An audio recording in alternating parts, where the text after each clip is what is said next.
Buenos días.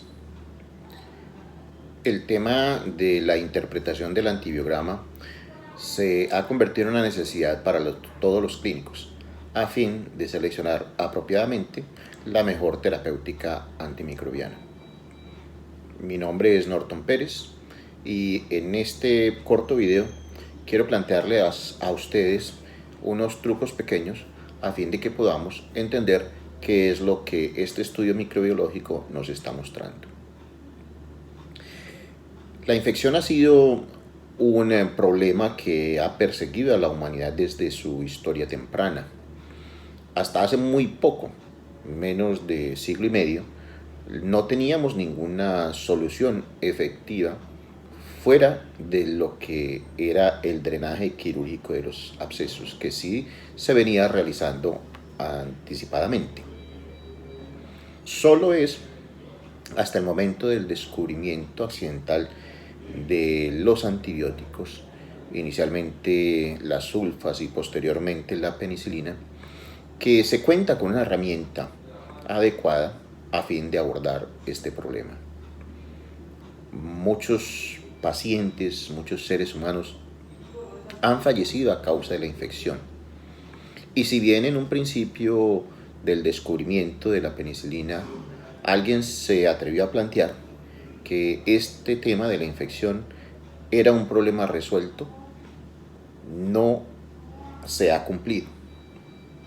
Actualmente siguen falleciendo pacientes por sepsis y a eso se le agrega el problema de que los diferentes microorganismos han venido aprendiendo una vez que son expuestos a estos antimicrobianos, y tan tempranamente como 5 años después del inicio del uso de la penicilina, por ejemplo, se describen ya resistencias a esta.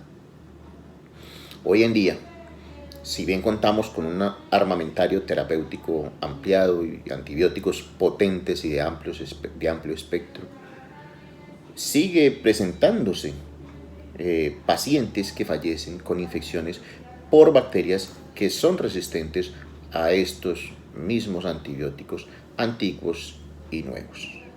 Cada vez que sale un antibiótico modificado, porque realmente no son moléculas nuevas, al mercado, encontramos que de forma más rápida los antibióticos seleccionan mecanismos de resistencia. Por ello es tan importante aprender a entender lo que el estudio microbiológico de la resistencia bacteriana nos está mostrando. Usualmente como médicos aprendemos a mirar las S y las R, pero sin entender el mensaje que eso significa y que nosotros debemos tratar de interpretar a fin de seleccionar la terapéutica adecuada. En ese sentido, el primer paso que recomienda la literatura, en este caso varios artículos españoles como el del doctor Cantón, muestra que lo primero que se debe tener en cuenta y poner los ojos es cuál es el microorganismo aislado. Esto ya que se conocen varios de los mecanismos de resistencia de algunas de estas bacterias, los más usuales.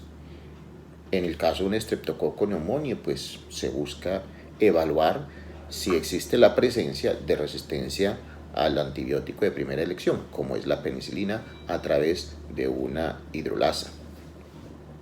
De la misma manera, en presencia de una infección por Staphylococcus aureus, se busca si hay una beta-lactamasa o la resistencia a la meticilina que nos impida darle el tratamiento primario como es la oxacilina. En el caso de las bacterias gram negativas se presentan otros mecanismos más frecuentes, como son el caso de la resistencia de forma natural, por supuesto, a la penicilina, o inclusive a las penicilinas de amplio espectro, o de espectro que trataron de solucionar este problema inicial, como es la ampicilina. Hoy en día tenemos tasas de resistencia de Escherichia coli a la ampicilina del orden del 60 al 80%. Adicionalmente, también hay varias cepas que producen una cefalosporinasa que nos impide el uso de las cefalosporinas de primera generación, al igual que también en muchas oportunidades del trimethoprim-sulfa. El uso frecuente de las quinolonas como la ciprofloxacina, sobre todo en nuestro medio, han venido acompañadas de una frecuencia alta de resistencia a la ciprofloxacina, como es del orden alrededor del 40%. De esta manera, en el caso de los entéricos, específicamente Escherichia coli y Klebsiella pneumoniae principalmente, aunque también en los otros de esta familia, se busca un mecanismo de resistencia como es las beta-lactamasas de espectro extendido. Esto se puede observar poniendo los ojos en la resistencia a la cefotaxima y a la ceftazidima, aunque en general también se puede esbozar con cualquiera de las cefalosporinas de tercera generación. El hecho de que haya una resistencia a estas cefalosporinas de tercera generación nos da un aviso inicial para pensar de que allí puede haber un mecanismo de beta-lactamasa de espectro extendido. Esto se puede confirmar en el mismo antibiograma o en el laboratorio, comparándole ya con o colocándolo ante la presencia de un censidisco o un pozo ya por microdilución en caldo en un inhibidor de esta beta-lactamasa de espectro extendido. En este caso estamos hablando del clavulanato. De modo que si yo tengo inicialmente una resistencia a una cefalosporina de tercera generación que se recupera al colocarlo en presencia de clavulanato, esto es una prueba confirmatoria para la presencia de beta-lactamasas de espectro extendido. ¿Qué significa? ¿Qué debe significar esto para el clínico? Que en presencia de este mecanismo de resistencia no es recomendable, no va a ser útil la aplicación de una cefalosporina ni de tercera ni de cuarta generación, pero tampoco de piperacilina tazobactam, así el antibiograma diga que es sensible, porque estas hidrolasas tienen esa capacidad de afectar este tipo de antibióticos de esa familia, de las inferiores, pero también aparecen mecanismos de corresistencia, como la piperacilina tazobactam, o también inclusive de aminoglicósidos y otras resistencias. En el caso de Klebsiella, este mecanismo suele ser más frecuente que en Escherichia coli. Y en el caso de Klebsiella oxytocin, aún más todavía. En estos casos de enterobacterias, es importante tratar de determinar un mecanismo preocupante como es la aparición de carbapenemasas.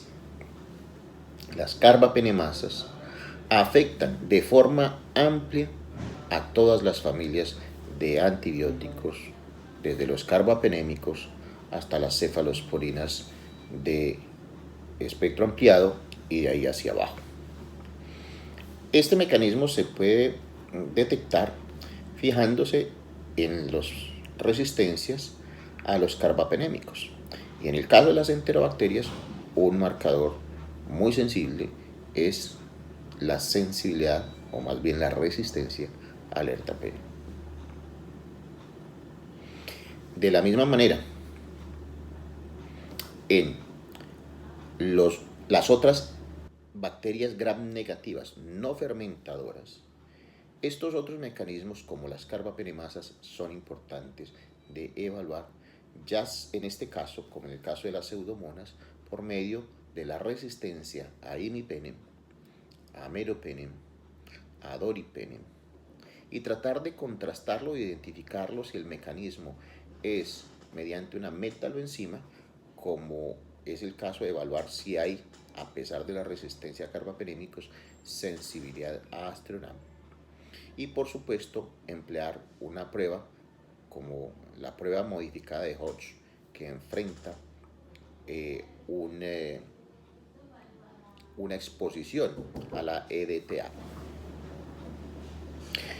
Se debe tener precaución porque esta evaluación mediante la prueba modificada de Hodge no tiene una buena sensibilidad para detectar algunas carbapenemasas, como es el caso de NDM o la metaloenzima Nueva Delhi.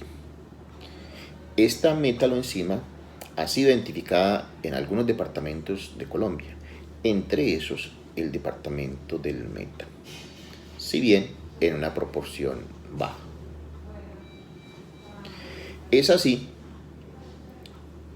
que frente a estos mecanismos de resistencia que se deben buscar, o la búsqueda de otra beta-lactamasa como es el AMC, que se evalúa mediante la resistencia a cefoxitin, en la cual cefepime es estable, se puede tratar de inferir ya con este fenotipo de resistencia cuál pudiera ser el pronóstico de efectividad del tratamiento terapéutico y de acuerdo a eso seleccionar el antimicrobiano.